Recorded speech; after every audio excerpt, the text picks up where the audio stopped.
আজকে আবারও নিয়ে চলে এসেছি নতুন একটি ভিডিও। তবে এটি কোনো রেসিপি ভিডিও না। আমরা অনেক সময় বেঁচে যাওয়া সাবানগুলো, অর্থাৎ যে টুকরোগুলো ছোট ছোট হয়ে যায়, হাতে ধরার যোগ্য থাকে না, সেগুলি কিন্তু ফেলে দিই। তো সেগুলি ফেলে না দিয়ে আমরা যদি এরম একটি বাড়িতে হ্যান্ড ওয়াশ তৈরি করে নিতে পারি, আর আমরা সকলেই জানি হ্যান্ড ওয়াশ কিন্তু এই গরমের জন্য, গরম এবং ঠান্ডা সব সিজনের জন্যই কিন্তু হ্যান্ড ওয়াশ করা খুবই জরুরি। তো সেই রকমই হ্যান্ড ওয়াশ তৈরি করার জন্য আমি এই টুকরো টুকরো সাবানগুলিকে অনেক দিন ধরে রেখে দিয়েছিলাম এবং এগুলিকে আমি এবার নিয়ে নিয়েছি হ্যান্ড ওয়াশ তৈরির জন্য। এবার এগুলিকে এরকম একটি ছোট্ট গ্রেটারের সাহায্যে একদম মিহি মিহি করে গ্রেট করে নিতে হবে।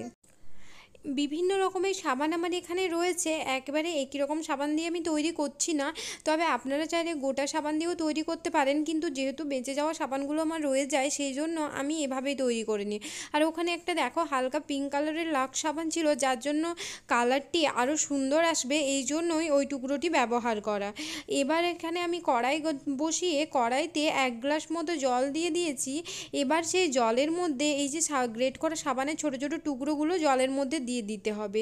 এবার আঁচটি একদম লো ফ্লেমে রেখে দিতে হবে। একটি চামচের সাহায্যে এইভাবে অনবরত নাড়াতে থাকতে হবে, আর যতক্ষণ না সাবানগুলো গুলে না যায় ততক্ষণ পর্যন্ত এইভাবে নাড়িয়ে যেতে হবে। কিন্তু তাড়াহুড়ো করলে একেবারেই চলবে না, অর্থাৎ লো ফ্লেমেই নাড়াচাড়াটি করতে হবে। আর একেবারে কিন্তু নাড়াচাড়া না করলেও চলবে না, তাহলে কিন্তু সাবানগুলি বসে যাবে।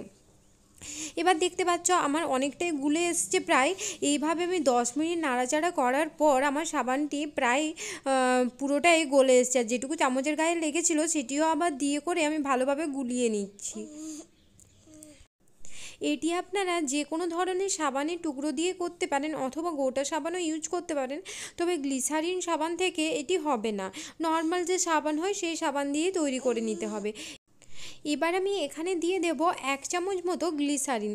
গ্লিসারিন দিলে কিন্তু হাতটি অতটা শুষ্ক হয়ে যায় না, ময়শ্চারাইজ লক করে। এছাড়াও গ্লিসারিন শীতের জন্য ব্যবহার করা হয়, বাড়িতে সবসময়ই থাকে। আর যদি তোমাদের কাছে না থেকে থাকে তাহলে অবশ্যই নারকেল তেল বা যে কোনো বেবির অয়েল ব্যবহার করতে পারেন, তাতে কিন্তু হাতটা শুকনো হয়ে যাবে না বারবার হ্যান্ড ওয়াশ করার পর। এইভাবে দেখতে থাকবে, যখন জলটি ফুটে ফুটে একবারে অর্ধেক হয়ে গেছে, আমি আরও ভালো করে দেখিয়ে দিচ্ছি। সাইডে দেখতে পাচ্ছ সাবানের যে আস্তর পড়ে যাচ্ছে, মানে অনেকটাই আমার সাবানটা তৈরি হয়ে গেছে। এবার এটিকে আমি গ্যাসের ফ্লেম অফ করে 1 ঘন্টার জন্য রেখে দেবো। আমার কিন্তু এটি সম্পূর্ণ বসে যেতে 1 ঘন্টা লেগেছিল। দেখতে পাচ্ছ কতটা সুন্দরভাবে বসে গেছে। আর এই সাবানটিকে এবার আমি এইভাবে উঠিয়ে নেব। পুরোটা উঠিয়ে নেওয়ার পর এটিকে একটি গ্রাইন্ডার জারের মধ্যে নিয়ে নিতে হবে গ্রাইন্ড করার জন্য। তো সাবানটি যদি আপনাদের না বসে থাকে তাহলে আরেকটু সময় দেবেন। আমার কিন্তু 1 ঘন্টার মধ্যে এটি বসে গেছিলো। এবার দেখো একটি মিক্সিং জার নিয়ে নিয়েছি এবং তার মধ্যে এটি দিয়ে দিচ্ছি। এখানে আপনারা চাইলে 1 চামচ মতো ডেটল ব্যবহার করতে পারেন। ডেটল তো আমাদের সব সময়ের জন্য অ্যান্টিসেপটিক হিসেবে ব্যবহার করা হয় এবং সব কিছুতেই ডেটলের কিন্তু খুবই গুণ রয়েছে। তো চাইলে এখানে 1 চামচ মতো ডেটল মিশিয়ে দিতে পারেন।